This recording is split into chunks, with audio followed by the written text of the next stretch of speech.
On this episode of China Uncensored, if China keeps taking bites out of Apple, there won't be anything left. Hi, welcome to China Uncensored. I'm your host, Chris Chappell. Apple is finally taking a hard line with the Chinese Communist Party over its draconian internet censorship. Apple and its CEO, Tim Cook, have always been champions of freedom of expression. I mean, a few months ago, he even won a Free Expression Award. Apple always goes that extra mile to support free expression, like being the platinum sponsor of the Free Expression Award that Tim Cook coincidentally happened to win. And now, Apple is putting the screws on the Chinese regime.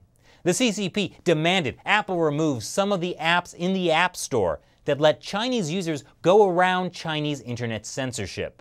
They're called virtual private networks, or VPNs. VPNs are the only way Chinese netizens can access the internet the rest of the world sees, including things like Facebook, Twitter, or YouTube. So when the Chinese regime made that demand, Tim Cook took a stand. He said, "We're hopeful that over time the restrictions we're seeing are lessened because innovation really requires freedom to collaborate and communicate." That was, of course, after he totally caved and banned a bunch of VPNs from the App Store, just like the Communist Party wanted. Very brave. Just as brave as establishing that new data center in Guizhou, China, just like the Communist Party wanted.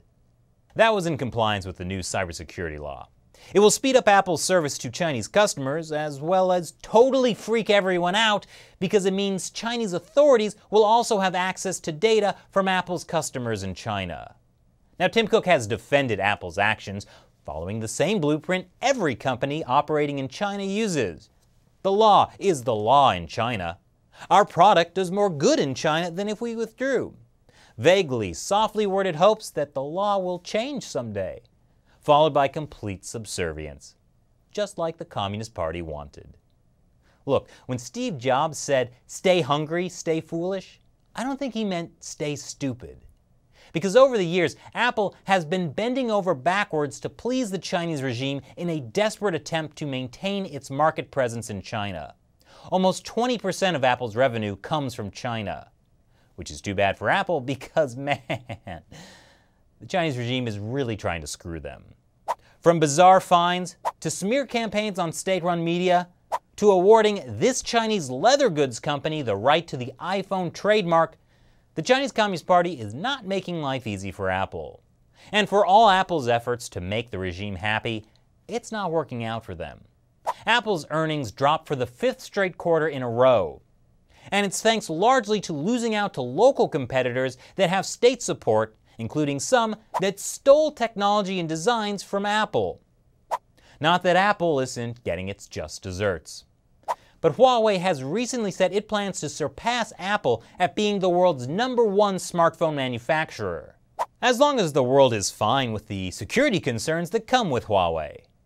And if anyone should be an expert on invading people's privacy, it's the former head of the NSA. So what do you think of Apple's willingness to, comply with Chinese law? Leave your comments below. And coming up after the break, China demonstrates its peaceful rise. Want to watch more China Uncensored episodes before they come out on YouTube? Of course you do.